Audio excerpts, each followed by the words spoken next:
celebrate. It was a bundle of joy with twinkling eyes. And the voices I heard, but it's a baby girl. Are you going to shelter her till she reaches the in-laws? And after that, nobody cares.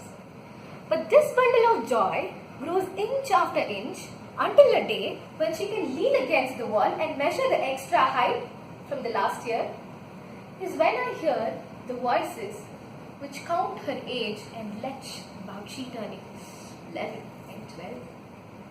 Irrespective of age, creed, caste, or even the pigmentation of the skin, she turns out to be a gorgeous beauty.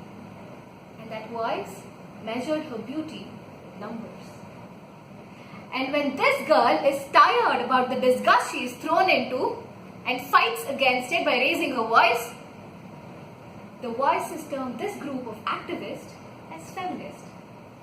With all due respects, dear Toastmasters, friends, and those human beings who believe to respect the other fellow human beings, a very good afternoon. Good afternoon.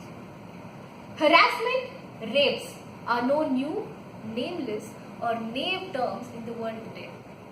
While people in social forums are talking about how women who are sexually harassed and raped have to be accepted, affirmed, and appreciated for the guts they have to speak about the awful experience they have gone through, I have a question.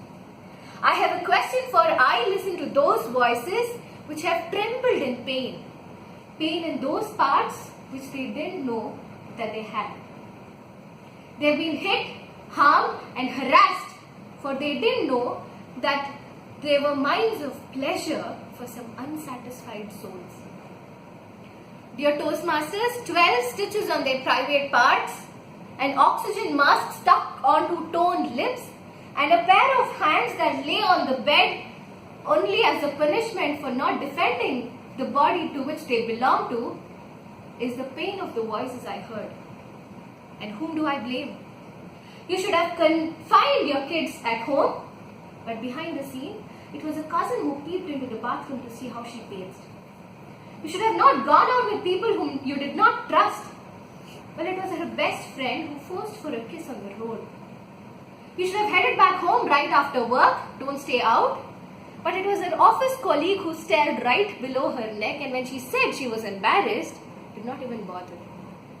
Go out for a shopping mart to buy provisions. A man who's 40 plus thinks his fingers are still naughty and tingles her waist. And when she gives a stare, winks at her and walks off. A girl at school thinks she has to spend some time with her friends and goes for a sleepover party and wakes up in the middle of the night astonished to find her friend's father staring at her legs. She freaks out. Whom should she ask?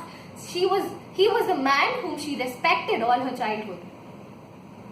Dear Toastmasters, if you think they are voices written down for the sake of speech, no. They have been the hidden voices in my throat and my friends. All of them practical and none accepted. Whom do I ask? What do I ask?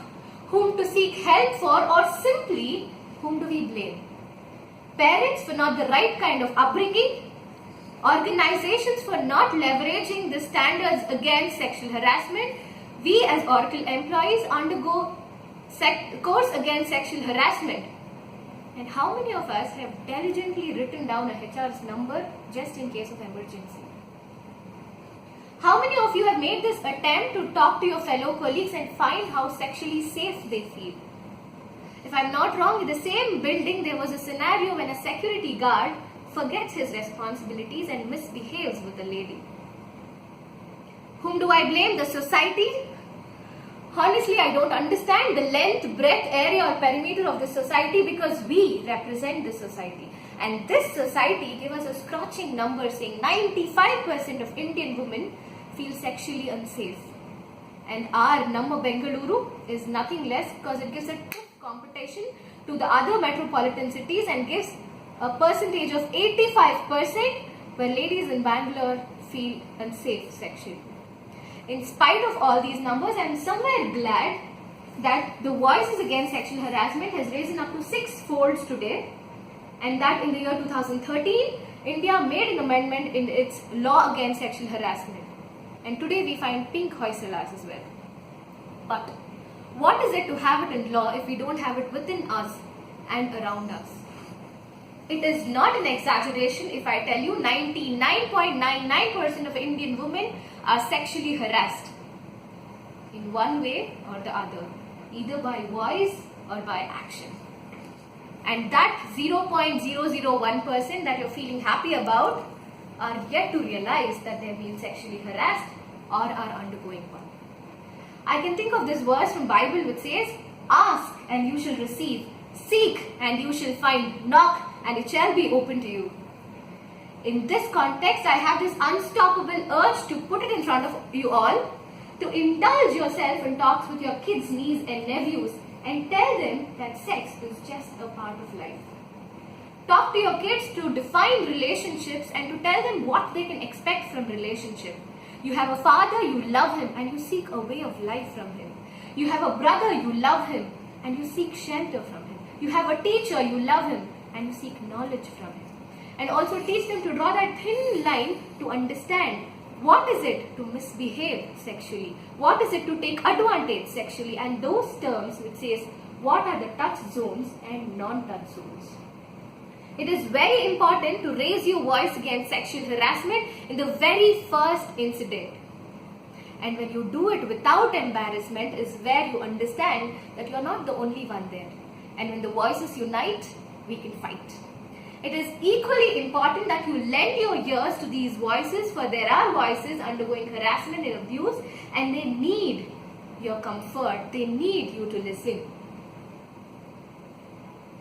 None of the problems on earth can ever be solved until it is accepted.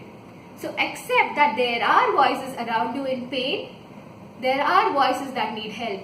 Accept that fact that we have the might to fight this social evil. And accept the fact that we have the might to address the voices. Over to you, Toastmaster.